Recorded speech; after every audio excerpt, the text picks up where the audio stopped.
The nation's ruling party, government ministries, and officials from the presidential office met for the first time since the local elections, devising ways to improve people's lives and formulating follow-up measures to the recent inter-Korean summits were the key topics. Kim Min-ji shares with us what was discussed. The landslide victory for the ruling Democratic Party of Korea is a show of the public's request that the party and the government work to improve their livelihoods.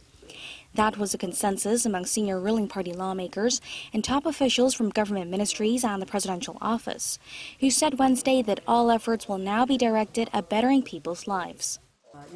The outcome of the local elections is a call for establishing lasting peace on the peninsula and taking care of the people's lives. We will thoroughly abide by those demands. We will work to show that the people made the right decision. To get started, officials have decided to give a little bit of flexibility to the introduction of shorter working hours starting next month to minimize any fallout. Firms with 300 or more workers would have had to reduce their employees' maximum weekly working hours from the current 68 hours to 52 hours from July 1st, but will now have a grace period of 6 months. The change was made as part of the government's drive to improve work-life balance.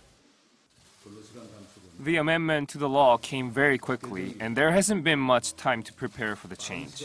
Although it's hard to adjust the starting time of the implementation, there is need to set a grace period for a soft landing.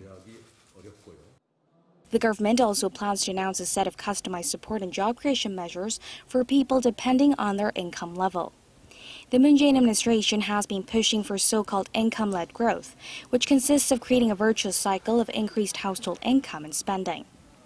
As for the controversy surrounding a recent amendment to the Minimum Wage Act, the meeting's participants noted the importance of informing the public of any planned policies and their effects so that they can win their support and understanding. Some have argued that the revision, which calls for an inclusion of bonuses and other benefits of a certain size as part of the minimum wage, undermines the pay hike.